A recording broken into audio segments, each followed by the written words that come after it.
Bueno, y ahora vamos a dar un paso más, y con esto terminamos el epígrafe del tipo de interés respecto de cuál es la tasa social de preferencia temporal que es directamente observable en el mercado. Miren, en el mercado solo son directamente observables dos tipos distintos, aunque muy íntimamente conectados, de tasa social de preferencia temporal. Primero, lo que vamos a llamar el interés bruto de mercado. Es el interés que se fija en el mercado de préstamos, a corto, medio o largo plazo. En este pequeño subconjunto que he señalado aquí en la pizarra, ese es directamente observable, nadie tiene ninguna duda. Yo precisamente esta mañana he firmado una póliza de crédito personal que me cobran el Euribor más el 1,75%.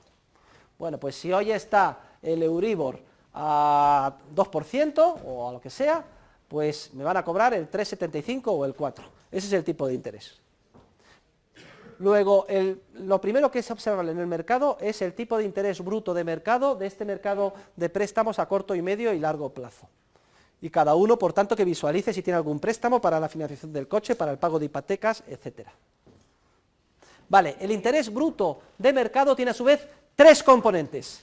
En primer lugar, el que se llama la tasa de interés pura, o tipo de interés, o tasa de interés originario. Este corresponde a la tasa social de preferencia temporal que se determina en el mercado, es decir, recoge la tasa de preferencia temporal de las parejas marginales. Vamos a suponer que está en torno al 2%, que como consecuencia de la afluencia masiva de personas que quieren ofertar bienes presentes y de la afluencia masiva de personas que quieren demandarlos, se casan el volumen de unos y otros de forma aproximada con una prima de 2 por cada 100. Basta con entregar 2 unidades adicionales dentro de un año para que todos los que quieren hoy obtener bienes presentes lo obtengan de los ahorradores. Sin embargo, a esa tasa hay que añadirle otras dos componentes. Solo es la primera del interés bruto que nosotros pagamos en las operaciones de préstamo. Hay que añadirle a esa tasa una prima de riesgo, es decir, un porcentaje adicional en función de la probabilidad que estime el que da el préstamo de que puedan ir mal las cosas y el que lo recibe no nos lo devuelva. Y esto lo determina el mercado segmentando por personas, proyectos de inversión, proyectos de financiación cuando se trata de préstamo al consumo, etcétera. Y si suponemos que de cada 100 prestatarios que piden préstamos, uno no será capaz, porque le irán mal las cosas, de devolver el préstamo, entonces hay que añadir una segunda componente para hacer frente a ese riesgo. Vamos a suponer que es un 1%, que en el préstamo que yo he firmado esta mañana, el banco ha calculado que del perfil mío de prestatario, pues 99 serán capaces, transcurrido el año, de cumplir y devolver el préstamo con sus intereses, pero uno no. Por tanto, para resarcirse de ese uno que no saben cuál será, añaden una componente adicional por riesgo, y al 2% de la tasa originaria de preferencia temporal se le añade, supongamos que un 1% adicional, que es la segunda componente. Ya tenemos 2 más 1, 3. Pero es que hay otra tercera y última componente del interés bruto del mercado, y es el siguiente. Miren, el poder adquisitivo de la unidad monetaria no es estable, continuamente varía.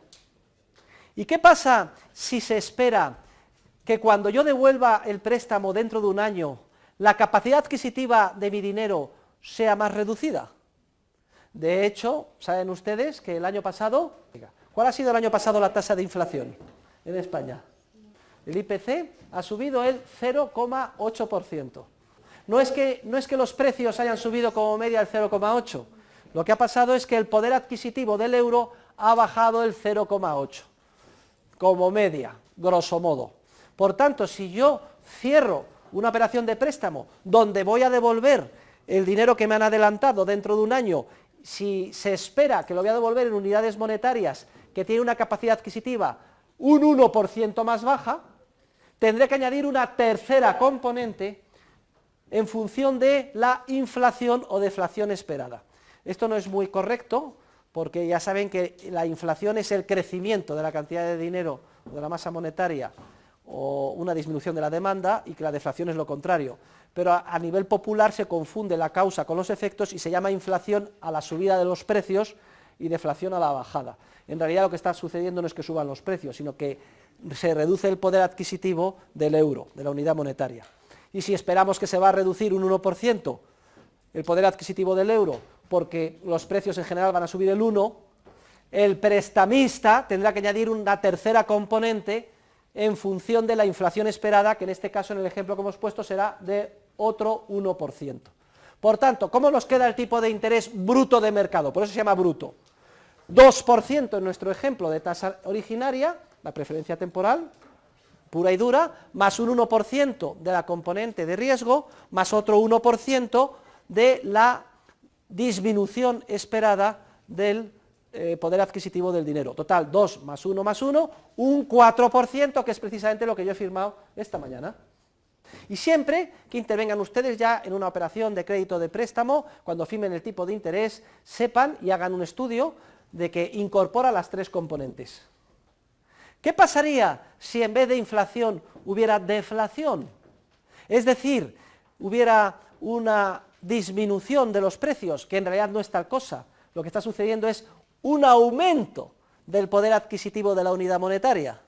Si suponemos que dentro de un año, cuando tengamos que devolver el préstamo, nuestras unidades van a tener una capacidad adquisitiva más alta, entonces la prima por deflación, en esta tercera componente, en vez de ser positiva, será negativa.